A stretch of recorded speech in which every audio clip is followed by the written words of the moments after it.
हम जब छोटे थे तो बहुत धुकधुकी के साथ इंडिया पाकिस्तान का मैच देखते थे। बुआ जी अक्सर बताती थी, हाँ अब ये मैच हो रहे हैं। मैच तो वो था जिसमें चेतन शर्मा की आखिरी गेंद पर जावेद मियांदाद ने छक्का मार दिया था।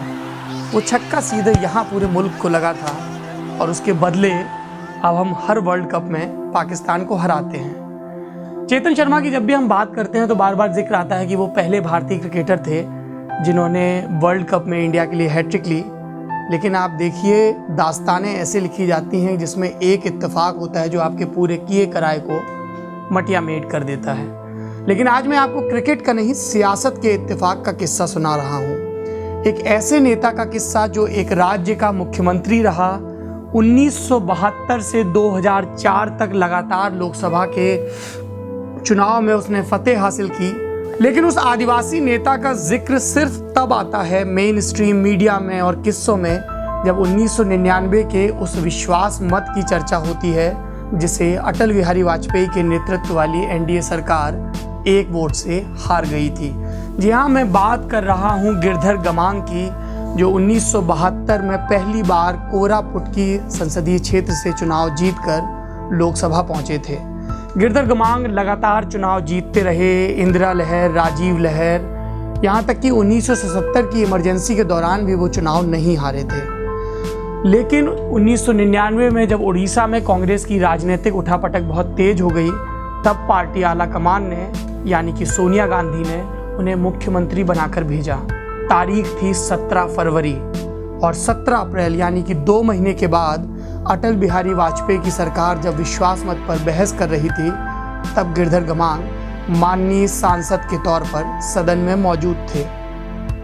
जिन्होंने राजनीति को कुछ देर से ऑब्जर्व करना शुरू किया हो, यानी कि मेरे बाद की पीढ़ी के लोग, उनको यहाँ पर ठहर कर 1999 के विश्वास मत का किस्सा सुनाना भी मौजूद होगा। मामला कुछ यूं था कि अटल बिहारी वाजपेयी की सरकार 1998 में बनी। गठबंधन का नाम था राष्ट्रीय लोकतांत्रिक गठबंधन यानी कि एनडीए। एनडीए का एक हिस्सा थी एआईएडीएमके यानी कि जयललिता की पार्टी।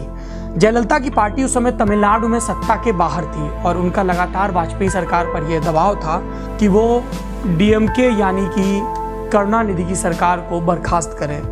अटल बिहारी वाजपेयी नेहरू के दौर के नेता थे और वो ये जानते थे कि आज के वक्त में किसी भी चुनी हुई सरकार को बस अपनी मंशा के मुताबिक बर्खास्त कर देने का सही राजनीतिक संदेश नहीं जाएगा।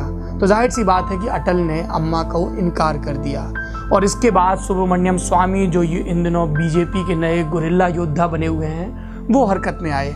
वो वाजपेयी से नाराज़ थे। उन्होंने जयललिता की सोनिया गांधी के साथ एक मशहूर चाय मीटिंग करवाई और उसके बाद एआईएडीएमके ने वाजपेयी सरकार से समर्थन वापस ले लिया। उसके बाद शुरू हुई राजनीतिक रस्साकशी। उस दौरान मायावती ने यह कहा कि चूंकि कांग्रेस और बीजेपी दोनों ही एंटी दलित हैं, इसलिए बीएसपी के 5 सांसद वोटिंग से एब्सटेन करेंगे यानी कि गैर हाजिर रहेंगे। वहीं नेशनल कॉन्फ्रेंस ने अटल बिहारी वाजपेयी सरकार को समर्थन देने का ऐलान किया। वोटिंग के ठीक पहले तक ये लग रहा था कि वाजपेयी सरकार इस राजनीतिक हिचकोले को पार कर लेगी। लोग चाहते हैं हमारी सरकार चले, लोग चाहते हैं कि हमें सेवा करने का आगे मौका मिले और मुझे विश्वास है ये सदन इसी पक्ष में फैसला करेगा। लेकिन 2 दिन की बहस के बाद जब लोकसभा के स्पीकर बालयोगी ने फाइनल रिजल्ट अनाउंस किए तो स्क्रीन पर 2 नंबर चमक रहे थे। एनडीए के पक्ष में 269 और विपक्ष में 270, यानी कि सरकार एक वोट से गिर गई थी। ये एक वोट किसका था?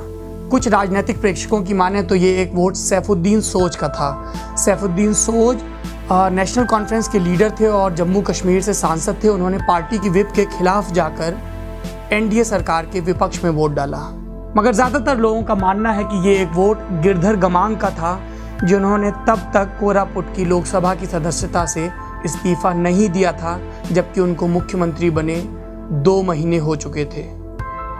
राजनीति का ये किस्सा यहाँ पर एक अर्धविराम लेता है और इसको पूर्ण विराम मिला पिछले बरस 2009 में। गिरधर गमांग कोरापुट से बीजू जनता दल के कैंडिडेट से चुनाव हार गए और 2015 में जब उन्होंने सोनिया गांधी को अपना इस्तीफा भेजा तो कहा कि 1999 की अटल सरकार गिराने के लिए मुझे जिम्मेदार मानते हैं लोग और इस लानत मलानत को मैं अकेला झेलता आया हूँ, पार्टी ने मेरा साथ नहीं दिया। पार्टी ने पलटवार किया और कहा कि क्या उनको 16 साल लग गए इस बात को समझने में। और इस्तीफे के 2 हफ्ते के बाद गिरधर गमांग अमित शाह के बगल में बैठे मुस्कुरा रहे थे और कह रहे थे, मैं बीजेपी में यकीन रखता हूँ।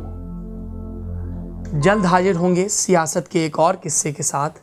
तब तक आप पढ़ते रहिए thelalantop.com।